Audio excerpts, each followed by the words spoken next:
Nous verrons ce matin des pensées qui font un peu suite à ce que nous avons médité hier, mais nous allons nous servir d'un texte, cette fois-ci d'un texte de l'Ancien Testament, dans le premier livre de Samuel. Premier livre de Samuel, chapitre 9, au début de ce chapitre. 1 Samuel, chapitre 9. Il y avait un homme de Benjamin nommé Kis, fils d'Abiel, fils de Tséror, fils de Bécorath, fils d'Aphiac, fils d'un Benjamite. C'était un homme fort et vaillant. Il avait un fils du nom de Saül, jeune et beau, plus beau qu'aucun des enfants d'Israël, et les dépassant tous de la tête. Les ânesses de Kis, père de Saül, s'égarèrent, et Kis dit à Saül son fils, « Prends avec toi l'un des serviteurs, lève-toi, va et cherche les ânesses. » Il passa par la montagne d'Éphraïm et traversa le pays de Shalisha sans les trouver. Ils passèrent par le pays de Shaalim, et elles n'y étaient pas. Ils parcoururent le pays de Benjamin, et ils ne les trouvèrent pas. Ils étaient arrivés dans le pays de Tsuph, lorsque Saül dit à son serviteur qui l'accompagnait, « Viens, retournons, de peur que mon père, oubliant les ânesses, ne soit en peine de nous. » Le serviteur lui dit, « Voici, il y a dans cette ville un homme de Dieu, et c'est un homme considéré. Tout ce qu'il dit ne manque pas d'arriver. Allons-y donc, peut-être nous fera-t-il connaître le chemin que nous devons prendre. » Saül dit à son serviteur, « Mais si nous y allons, que porterons-nous à l'homme de Dieu? Car il n'y a plus de provisions dans nos sacs, et nous n'avons aucun présent à offrir à l'homme de Dieu. Qu'est-ce que nous avons ?» Le serviteur reprit la parole et dit à Saül, « Voici, j'ai sur moi le quart d'un sicle d'argent, je le donnerai à l'homme de Dieu, et il nous indiquera notre chemin. » Autrefois, en Israël, quand on allait consulter Dieu, on disait, « Venez et allons au voyant. » Car celui qu'on appelle aujourd'hui le prophète s'appelait autrefois le voyant. Saül dit à son serviteur, « Tu as raison, viens, allons. » Et ils se rendirent à la ville où était l'homme de Dieu. Comme ils montaient à la ville, ils rencontrèrent des jeunes filles sorties pour puiser de l'eau, et ils leur dirent, « Le voyant est-il ici ?» Elles leur répondirent en disant, « Oui, il est devant toi, mais va promptement, car aujourd'hui il est venu à la ville, parce qu'il y a un sacrifice pour le peuple sur le haut lieu. Quand vous serez entrés dans la ville, vous le trouverez avant qu'il monte au haut lieu pour manger, car le peuple ne mangera point qu'il ne soit arrivé, parce qu'il doit bénir le sacrifice. Après quoi, les conviés mangeront. Montez donc, car maintenant vous le trouverez. » Et ils montèrent à la ville. Ils étaient arrivés au milieu de la ville quand ils furent rencontrés par Samuel, qui sortait pour monter au haut lieu. Or, un jour avant l'arrivée de Saül, l'Éternel avait averti Samuel en disant, « Demain, à cette heure, je t'enverrai un homme du pays de Benjamin, et tu l'oindras pour chef de mon peuple d'Israël. Il sauvera mon peuple de la main des Philistins, car j'ai regardé mon peuple, parce que son cri est venu jusqu'à moi. » Lorsque Samuel eut aperçu Saül, l'Éternel lui dit, « Voici l'homme dont je t'ai parlé, c'est lui qui régnera sur mon peuple. » Saül s'approcha de Samuel au milieu de la porte et dit, « Indique-moi, je te prie, où est la maison du voyant. » Samuel répondit à Saül, « C'est moi qui suis le voyant. Monte devant moi au haut lieu, et vous mangerez aujourd'hui avec moi. Je te laisserai partir demain, et je te dirai tout ce qui se passe dans ton cœur. Ne t'inquiète pas des ânesses que tu as perdues il y a 3 jours, car elles sont retrouvées. Et pour qui est réservé tout ce qu'il y a de précieux en Israël? N'est-ce pas pour toi et pour toute la maison de ton père? » Saül répondit, « Ne suis-je pas benjamite de l'une des plus petites tribus d'Israël, et ma famille n'est-elle pas la moindre de toutes les familles de la tribu de Benjamin? Pourquoi donc me parles-tu de la sorte ?» Samuel prit Saül et son serviteur, les fit entrer dans la salle et leur donna une place à la tête des conviés, qui étaient environ 30 hommes. Samuel dit au cuisinier, « Sers la portion que je t'ai donnée en te disant, mets-la à part. » Le cuisinier donna l'épaule et ce qui l'entoure et la servit à Saül. Et Samuel dit, « Voici ce qui a été réservé, mets-le devant toi et mange. car on l'a gardé pour toi lorsque j'ai convié le peuple. » Ainsi Saül mangea avec Samuel ce jour-là. Ils descendirent du haut lieu à la ville, et Samuel s'entretint avec Saül sur le toit. Puis ils se levèrent de bon matin, et dès l'aurore, Samuel appela Saül sur le toit et dit « Viens, et je te laisserai partir. » Saül se leva, et ils sortirent tous deux, lui et Samuel. Quand ils furent descendus à l'extrémité de la ville, Samuel dit à Saül, « Dis à ton serviteur de passer devant nous. » Et le serviteur passa devant. « Arrête-toi maintenant, reprit Samuel, et je te ferai entendre la parole de Dieu. » Samuel prit une fiole d'huile qu'il répandit sur la tête de Saül, il le baisa et dit, « L'Éternel ne t'a-t-il pas oint pour que tu sois le chef de son héritage? » Amen. Saül est à ce moment un jeune homme, et lorsqu'il rencontre le prophète Samuel, il est embarrassé par les circonstances où il se trouve. Le voici en face de l'homme de Dieu qui lui dit tout aussitôt, « Ne t'inquiète pas des ânesses que tu as perdues, car elles sont retrouvées. Tout est réglé, tout est fini. » Comment? Dieu en a fait son affaire. Dieu en a fait son affaire. Et ne pensez-vous pas, chers amis, que Dieu peut faire son affaire de bien des choses qui nous préoccupent inutilement. Dieu en a fait son affaire. Mais nous allons voir pourquoi. D'abord, cela, le prophète Samuel le sait. Il en est averti. Et Dieu a préparé à Saül une autre tâche, une tâche plus élevée, une tâche qui va le rapprocher de Dieu. Et cette tâche n'est autre que la royauté sur le peuple de Dieu.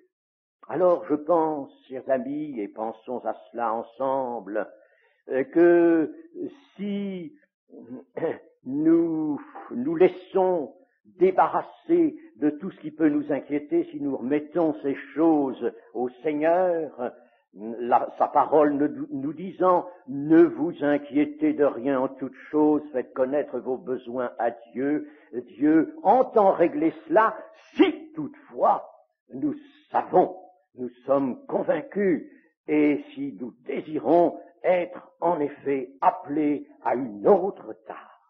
La tâche que Dieu va définir lui-même, la tâche que Dieu nous réserve, nous, dont il a fait ses enfants.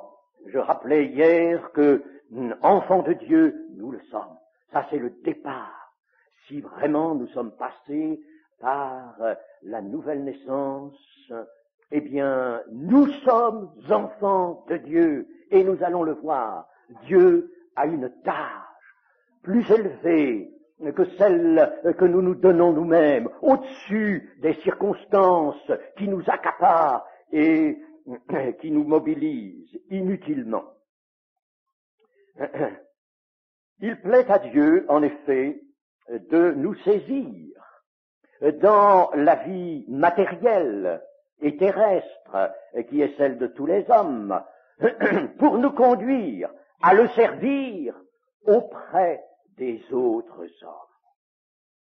Nous avons bien lu dans la parole de Dieu que le Seigneur Jésus met au-dessus de tout l'amour envers Dieu. Et il associe à ce commandement premier, essentiel, le fait de toute chose, il associe l'amour envers le prochain. Le Seigneur Jésus nous a dit aussi que Dieu prend plaisir à la miséricorde. Alors là, nécessairement, ne se situe la tâche que Dieu nous donnera vers les autres. Et cela dans une activité conçue d'en haut, une activité supérieure. Elle est supérieure, cette activité, parce que c'est Dieu qui l'a voulu. parce que c'est Dieu qui l'a préparé pour nous, comme il l'avait préparé ici pour Saül, une activité d'essence spirituelle. Ce n'est pas une activité qui va nous distraire de l'existence actuelle. Au contraire, c'est dans l'existence actuelle que nous aurons à remplir cette tâche d'essence spirituelle. N'oublions pas un principe, chers amis, quelqu'un, je crois, pendant la Convention, l'a d'ailleurs formulé, et c'est très bien, mais ne l'oublions pas, c'est que dans la vie chrétienne, eh bien, dans la vie chrétienne, il faut que le surnaturel s'insinue dans le naturel de notre existence. Nous existons en tant qu'hommes, en tant que femmes, dans la société, dans le monde, mais c'est animé par le surnaturel, mais c'est conduit par le dessein de Dieu qui est d'essence spirituelle. Nous introduisons par notre vie naturelle, avec notre corps, offrez vos corps en sacrifice agréable, par notre corps, par toute notre personne, nous introduisons l'œuvre spirituelle, merveilleuse de Dieu. Et cela, selon les directions que Dieu nous donne. Et la tâche que Dieu a préparée pour Saül est celle d'une action royale. Et c'est aussi pour nous une action royale qu'il a préparée. Savez-vous, chers amis, que c'est une action royale qu'il a préparée. Vous connaissez si bien ce passage, je ne ferai que le rappeler dans Apocalypse, vous en avez fait d'ailleurs, on en a fait un chant qu'on a chanté il n'y a pas bien longtemps, dans Apocalypse, chapitre 1er et verset 6, Apocalypse, chapitre 1er et verset 6, verset 5b, mettons, 5 et demi. À celui qui nous aime et qui nous a délivrés de nos péchés par son sang et qui a fait de nous un royaume, des sacrificateurs pour Dieu son Père, à lui soit la gloire et la puissance au siècle des siècles. Amen.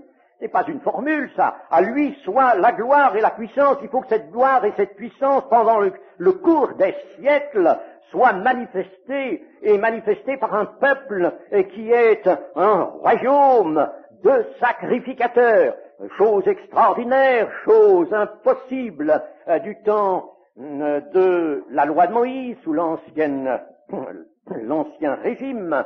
Et maintenant, chose au contraire nécessaire, Christ est à la fois le souverain sacrificateur et le roi. Il a réuni en sa personne ces deux fonctions tenues autrefois séparées, et naturellement son corps, l'Église, aussi exerce cette fonction à deux caractères, un royaume des sacrificateurs.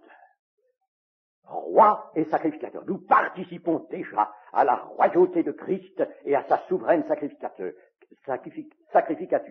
Car, chers amis, nous sommes son corps, je le rappelais, son corps, et naturellement, nous ne pouvons que partager les fonctions de notre Seigneur et Maître, puisqu'il agit maintenant par son corps qui est sur la terre, c'est-à-dire l'Église. C'est donc une action royale que Dieu veut nous faire exercer au-dessus de notre temps et de notre milieu, au-dessus de nous-mêmes, de nos personnes, par nos personnes, mais au-dessus de nos personnes. Mais il faut que ce soit lui, le Seigneur, lui seul, notre Dieu, qui nous envoie, et qui nous qualifie, et qui nous met à part, qui nous transforme, qui nous dirige. Rappelons-nous ce que dit le psaume 32, « Je porterai mon regard sur toi, je te montrerai le chemin que tu dois suivre. » Oh, ce psaume 32, ne l'oublions pas, « Je te montrerai le chemin que tu dois suivre, j'aurai mon œil, mon regard sur toi. » Toutefois, il faut évidemment que nous entendions la voix de Dieu. Il faut que nous entendions sa voix. Il ne faut pas que nous soyons sourds intérieurement à la voix de Dieu. Et quand Dieu parle, il n'y a pas à différer. Pour lui obéir, il ne faut pas faire attendre Dieu lorsqu'il parle, lorsqu'il appelle, car tout passe dans cette vie. Cette vie est une véritable bousculade. C'est une bousculade, de plus en plus, chers amis. Elle nous bouscule, cette vie. Et l'ennemi se sert de cela comme d'un moyen.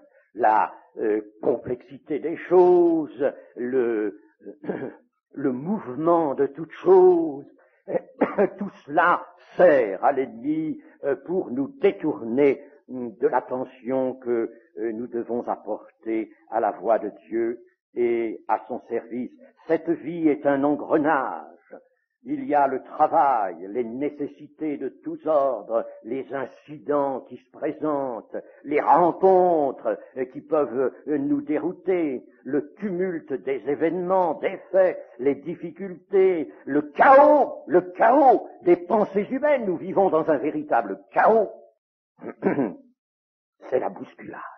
Et cela, il y a un psaume qui nous l'avait bien dit. Laissez-moi vous lire un passage de ce psaume, c'est le psaume 90, verset 3.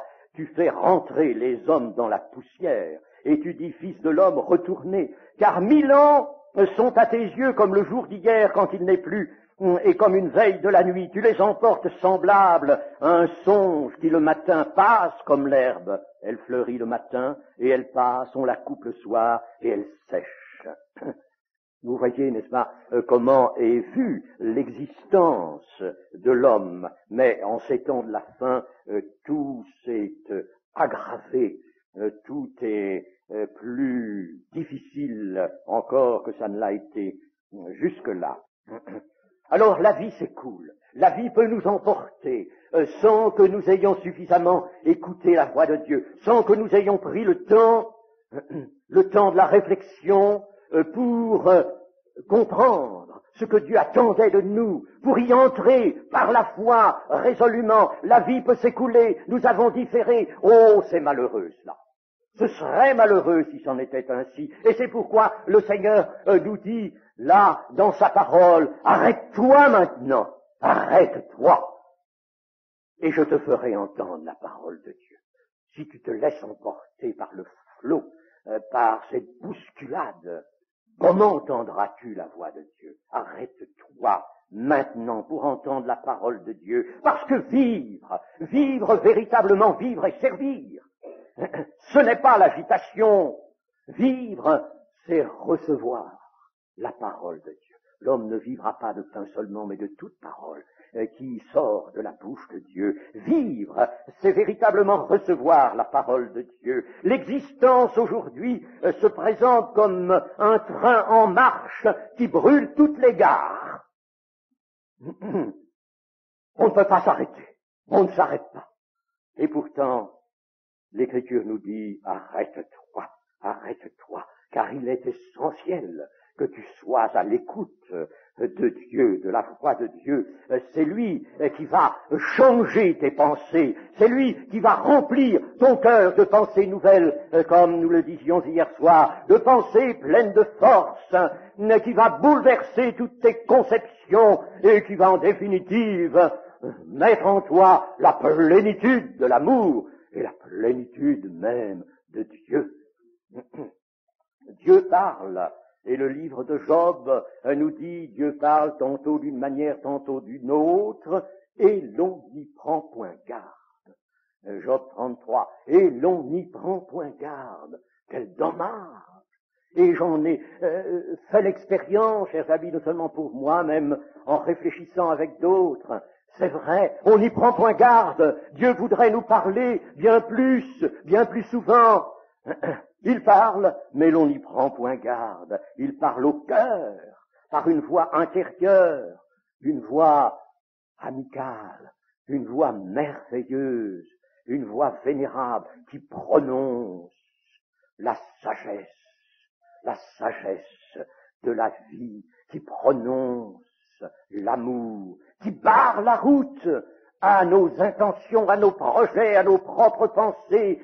Dieu met fin aux plaintes, aux découragements, aux incertitudes, aux folies, à l'imagination, à nos propres plans, car Jérémie nous le dit bien, il n'appartient pas à l'homme de diriger lui-même ses pas.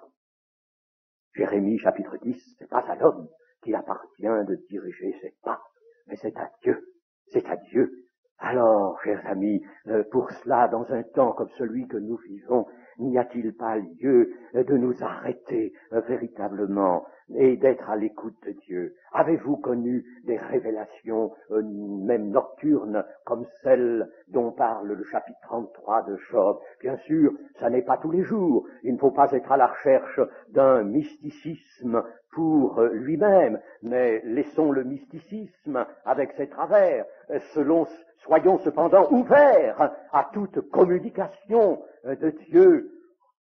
Moi, j'ai eu l'occasion, il n'y en a pas eu des quantités, mais je me souviens au moins de 2 grandes circonstances où le Seigneur, à la suite d'une prière du soir instante et très longue, pendant la nuit, par réponse du Seigneur venant comme une révélation, une vision, pas nécessairement avec la représentation de choses, de personnes, mais une voix intérieure, quelquefois même comme une vue sur la parole de Dieu venant s'imposer là comme une réponse de Dieu. Chers amis, comme c'est merveilleux de marcher ainsi avec le Seigneur. Il faut que le Seigneur dirige la marche. Arrête-toi pour entendre la parole de Dieu. Et l'apôtre Paul, dans l'épître aux Éphésiens, de nous dire « Christ t'éclairera ». Christ ne manquera pas de t'éclairer. C'est lui qui te fera entendre la parole de ton Père. N'est-il pas, lui, la parole de Dieu? Que te dira-t-il? Il te dira, mais vois, vers quoi tes yeux se portent. Trop bas, beaucoup trop bas. Lève les yeux, regarde plus haut, regarde vers les sommets, regarde vers les montagnes de Dieu. Là, et tu vas entrer dans une activité de nature surnaturelle. Et cette activité, ma parole te l'a désignée, c'est un sacerdoce royal. Un sacerdoce royal. Voilà l'activité où je veux te placer, où je veux que tu sois. Mais arrête-toi, si tu continues ton chemin, ta course, si tu te laisses emporter comme le fétu de paille sur le cours d'eau, alors tu ne sauras rien, tu ne m'entendras pas. Arrête-toi pour entendre la parole de Dieu. Dieu a toujours parlé à ces hommes dont il a fait ses auxiliaires. Et aujourd'hui, il veut donner une fonction à tous les membres de l'Église. Dieu a toujours parlé à Moïse dans le désert, à Élie sur la montagne d'Horeb, à Paul dans ses cachots. Et toi, il veut te oindre maintenant, comme il a oint tous ses serviteurs et ses élus, t'oindre d'une huile fraîche, t'oindre de son esprit, te qualifier. Et il veut t'ouvrir l'esprit, comme Jésus l'a fait sur la route d'Emmaüs à ses 2 disciples. Ouvrir l'esprit. Il veut ouvrir ton esprit. Tu as besoin d'avoir le cœur ouvert, l'esprit ouvert par Christ. C'est nécessaire. Tu as jusque-là peut-être trop reçu la parole de Dieu avec ta raison, parce que ton esprit était encore obtus, mais le Seigneur veut ouvrir ton esprit, et tu vas voir, tu vas contempler, comme Paul l'a fait, les richesses incommensurables incompréhensibles. Elles échappent à la raison, incompréhensibles, mais elles sont magnifiques, mais elles viennent par révélation, elles affluent dans le cœur et dans l'esprit de celui qui veut, de celui qui croit, de celui qui aime, elles affluent. Ces révélations sublimes, ces richesses incompréhensibles de Christ. Et si tu fais cela, si tu t'arrêtes et si tu écoutes ton Dieu, alors tu deviendras fécond. Fécond. Tu peux pas être fécond. On a hier matin ici parlé de semailles. Et ne faut-il pas que tu puisses ensemencer? Et pour ensemencer, il faut que tu sois comme un arbre. Tout arbre, la Genèse nous montre que tout arbre a été créé, tout être vivant a été créé pour porter de la semence. Alors tu deviendras fécond pour la vie éternelle. Pour la vie éternelle. Tu te sentiras vraiment ressuscité aux côtés du Christ. Tu te verras assis dans les lieux célestes, en Dieu, avec Christ. Tu te verras assis là. La joie parfaite du Seigneur inondera ton cœur. Tu seras vivant. Tu seras vraiment vivant et tu seras victorieux. Tu marcheras sur toute la puissance de l'ennemi, comme a dit le Seigneur. Tu marcheras sur les flots impétueux de l'existence comme Christ a marché sur la mer et rien ne pourra te nuire. Ces choses sont affirmées, elles sont dites. Mais as-tu pour cela écouté? As-tu écouté le Seigneur? Et si tu l'écoutes, tu le serviras. Tu serviras le Seigneur dans le sacerdoce universel de l'Église. Le sacerdoce universel de l'Église, il faut penser à cela et rien qu'à cela, le sacerdoce royal. Tout ce que tu feras pour ta propre existence, de même que pour les autres, tu ne l'auras pas conçu toi-même. Tu ne l'auras pas conçu toi-même, mais tu en auras reçu la révélation, l'inspiration de l'Esprit. Tu auras à cœur d'exprimer l'amour de Dieu. Tu auras à cœur de manifester cet amour. Tu aimeras vraiment de l'amour de Dieu, de l'amour de Christ. Donc, tu vivras. Tu vivras. On ne peut pas vivre sans aimer. L'amour et la vie sont ensemble, sont liés. Ne me dis pas qu'il y a la vie là où il n'y a pas l'amour. Ne me dis pas qu'il y a l'amour là où il n'y a pas la vie. Les deux sont liés. La vie véritable, la vie éternelle et l'amour divin, l'agapé, sont ensemble, absolument inséparables. Alors tu aimeras, donc tu vivras. Tu seras dans la main de Dieu. Et selon l'expression de l'Écriture, tu seras dans la main de Dieu propre à toute bonheur. Et Dieu se réjouira, tu seras un joyau dans la main de Dieu. Amen.